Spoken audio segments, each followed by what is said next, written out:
Hello guys, welcome back to our YouTube channel. This is Shrijal Mishra. तो मैं आज आप सभी के लिए जाति का अर्थ, जाति की परिभाषा, भारतीय जाति प्रथा की उत्पत्ति के सिद्धांत, जातिगत भावना तथा पारस्परिक विषमता का विकास सब एक ही वीडियो में लेकर आई हूँ। तो बिना देरी के हम अपना वीडियो स्टार्ट करते हैं। And guys, please like and share my video and subscribe my YouTube channel. So let's start. तो सबसे पहले मैं आप सभी को जाति का अर्थ बताऊंगी। तो क्या है, जाति एक बंद वर्ग है, इसको मजूमदार मोहन ने ये कहा है। और जाति जाति शब्द अंग्रेजी भाषा के, इसका उत्पत्ति किससे हुआ है? तो काष्टा का हिंदी अनुवाद है। ठीक है, कास्ट का क्या है? ये हिंदी अनुवाद है। अंग्रेजी भाषा के कास्ट शब्द की उत्पत्ति किससे हुई है? व्युत्पत्ति तो पुर्तगाली भाषा के कास्टा शब्द से हुई है। और अगर मैं और डिटेल में आप सबको बताऊं तो कास्टा का अर्थ क्या होता है? तो इसका अर्थ होता है विशुद्ध नस्ल। ठीक है, तो अब मैं आप सबको जाति की परिभाषा बताती हूँ। तो हर्बर्ट रिजले महोदय ने जाति को मानवीय अथवा दैविकी उत्पत्ति से संबंधित बताकर उसे एक ही व्यवसाय में लगे हुए समान विचार वाले लोगों का समूह बनाया है। ठीक है, तो ये इनका हर्बर्ट रिजले महोदय का परिभाषा है।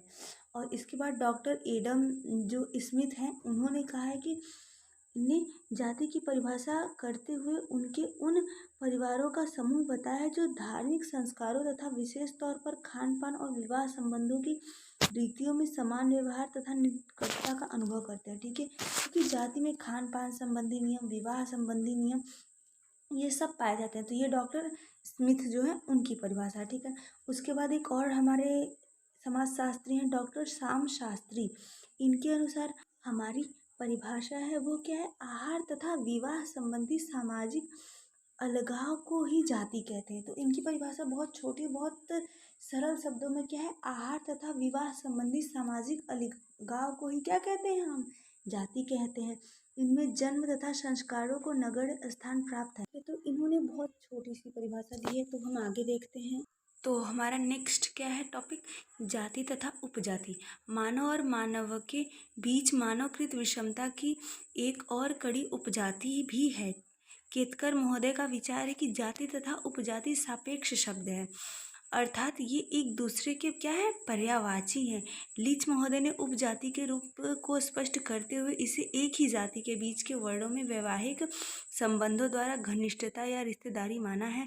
हमारा विश्वास है कि जब हम कोई जाति सांख्य में काफ़ी बड़ी हो जाती है तब तथा उसका विस्तार दूर दूर तक हो जाता है, तो उसी जाति के एक स्थान पर रहने वाले पारस्परिक रक्त संबंधों में घनिष्ठ सदस्यों को उपजाति कहा जाता है। उपजाति का जन्म होने में रिश्तेदारी का भी प्रमुख योगदान रहता है। ठीक है, जो जाति, ये दोनों क्या होते हैं? एक पर्यायवाची रूप से ही और यही केकर महोदय का मानना भी है।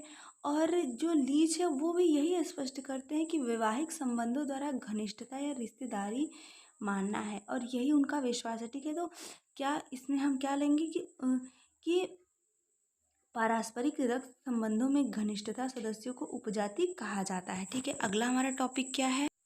जाति और वर्ण। ठीक है, वर्ण वर्ण व्यवस्था पहले टाइम में काफ़ी फेमस रहती थी। इसमें वर्ण व्यवस्था में क्या थी? 4 कैटेगरीज थी, जिसमें ब्राह्मण, क्षत्रिय, वैश्य, शूद्र। इसमें ब्राह्मण को ब्रह्मा का और जो शूद्र थे उनको किसका? चरणों का स्थान प्राप्त था। ठीक है, तो मैं आप सभी को यही बताती हूँ। और वर्ण का शाब्दिक अर्थ क्या होता है? तो रंग होता है। ठीक है, तो ये जाति प्रथा में काफ़ी ज़्यादा इम्पोर्टेंट रखती थी। तो आइए हम पढ़ते हैं। प्रायः जाति तथा वर्ण को समान समझा जाता है, परंतु यह ठीक नहीं है। डॉक्टर गोखले का विचार है कि जाति का निर्धारण जन्म के आधार पर तथा वर्ण का निर्धारण शरीर के रंग के आधार पर किया जाता है। वर्ण का अर्थ रंग ही है, जैसा कि मैंने आपको पहले ही बताया। उदाहरण के लिए हम यह कह सकते हैं कि आर्य तथा अनार्य 2 जातियाँ थीं। आर्यों ने समस्त अनार्यों को किसी वर्ण के रूप में स्वीकार नहीं किया। जिन अनार्यों को दास बनाया गया उन्हें उनके रंग के अनुसार वर्ण व्यवस्था में निम्न स्थान दिया। इस समय अनेक वे भी अनार्य जो आर्यों के प्रभाव में नहीं आए तथा दक्षिण भारत की ओर चले गए, आर्यों ने उनको पृथक जाति मानकर दास्यु या द्रविड़ कहा। जिन आर्यों का सामाजिकरण हो गया वे आर्यों के रूप में पृथक जाति के नहीं माने गए, अपितु वे वर्णानुसार वर्ण व्यवस्था के अंतर्गत रखे गए। भारतीय जाति तथा वर्ण में यही अंतर, केवल यही अंतर है। ठीक है, तो मैंने आप सभी को सब कुछ बता ही दिया है। अब मैं थोड़ा सा निष्कर्ष बताती हूँ। तो हमारे निष्कर्ष में जाति प्रथा की उत्पत्ति के उपयुक्त सिद्धांतों के वर्णन तथा उनकी समालोचना द्वारा हमें इस निष्कर्ष की प्राप्ति हुई है कि जाति प्रथा की उत्पत्ति के विषय में किसी सर्वसम्मत सिद्धांत का प्रतिपादन नहीं किया जा सकता। जाति के अस्थायित्व के लिए परंपरा तथा रीति रिवाजों का पालन करना क्या है, आवश्यक है। और जाति प्रथा में हमारे अनेक नियम पाए जाते हैं, जैसे खान पान संबंधी नियम, विवाह संबंधी नियम, उपविभाजन का नियम और व्यवसाय संबंधी नियम, क्योंकि हर जाति को अलग अलग, जैसे ब्राह्मण को पूजा पाठ का कार्य। अब ये नहीं है क्योंकि अब क्लास हो गया, अब कास्ट नहीं है, लेकिन कास्ट में यही सब होता था, ठीक है। तो आई होप आप सभी को मेरी वीडियो अच्छे से समझ में आई होगी। और अगर आप सभी को कोई डाउट है तो प्लीज़ मुझे कमेंट करके ज़रूर बताएं, मैं आपका डाउट क्लियर करने की पूरी कोशिश करूँगी। और thanks for watching my video and guys I would only says you, please like my video and share my video and please subscribe my YouTube channel. Thanks for watching.